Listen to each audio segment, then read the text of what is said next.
it came out, did you anticipate that it will be as big as it is and it was now and then? And no, I did not.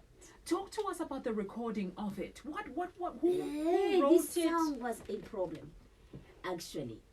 I think it was the last song in the album of I'm Yours.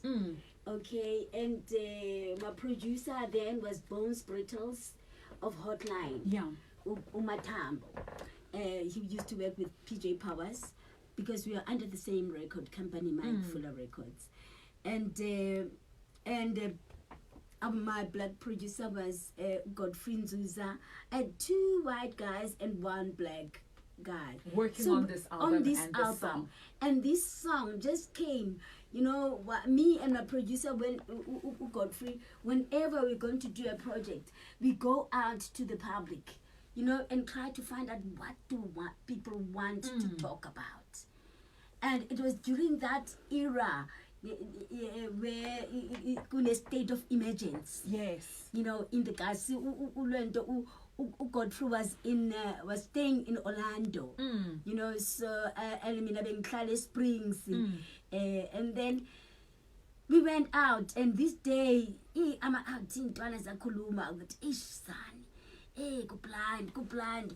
They also she's today because these guys are gonna be here today, and we wanna go out and have some vibe. And some of the guys are saying, hey, some of us we want to play, we want to close certain place, and we took it there. And it was an awareness song when it was an awareness talk when there is going to be a state of emergency, and when Amapoisa Caesar.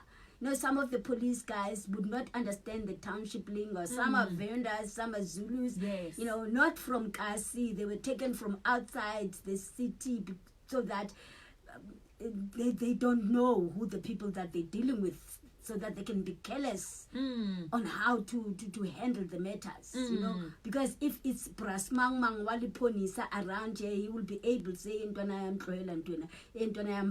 Yeah. But these ones, they were ruthless. They were Sure. just going on, and then when the boys see them, they'll say, she's a matic, and they would run. We took that and made it a song with my producer, Godfrey Nzuza. And it was a hit It song. was a hit. Absolute smash hit.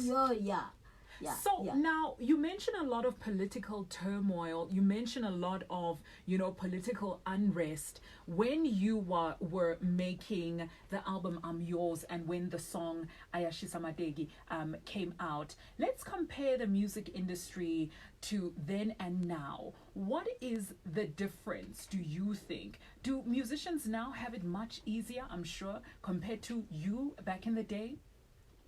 You know what? I would say it's almost the same thing. It's not that easy. Really? It is not that easy for the fact that these kids, some of them, one of the kids now on the apps was saying to me, Mama, please tell me how can I promote my music? It's not easy because, the industry is not transformed yet. The industry is still in the hands of these mafias, Sure. who care less, but they just want to make money out of creative artists. But anyway, it is going to change. This is 1 year that our government is giving us promise. We were in the convention of a social compact cohesion, and we were given a right to speak our mind, and in few months for sure we are going to be sent to parliament, whereby we are going to take charge of our of the economy of our industry. That's and the wonderful. economy of our country. Yeah. So I'm just hoping that these kids must keep on working. They definitely need to They must keep on working. working, because what worries me and what makes me wonder, this young girl Umshoza and some of them, I mean, they tend to want to be Americans too much, because the industry is selling international markets in our country. And in the 80s, it was the 80s music. We stopped the international music. And it was original, it was local, it was yes, authentic. And we were selling. We were selling more than Michael Jackson here. Sure. Yes. I mean, as Black Mambazo, oh, my respect to Baba. Bab Shabalala. Babu Shabalala. I pay my respect to Babu Shabalala and to his family. And he really set a standard for us worldwide. South African music is valued and respected because of people like him. South African music is also valued and respected because of Outside people, the country. because of people like you as well. You know, you were able to give of yourself to the music and to the people. So much so, I can imagine that your personal life suffered because now you are Mercy Pakela. You no longer belong to yourself. You belong to the public. Talk to me about some of the sacrifices that you've had to make personally for this thing called fame. And was it worth it, Mercy? I would say yes and no. Because somehow, financially, it was not worth it. Sure. But for the love of my nation, it's worth it. Because most of my music speaks to the needs of my society. And I've been the mouthpiece of my society. And yes, it has taken me away from my family. I've never had enough time with my younger brothers and sisters. They don't know me and I don't know them.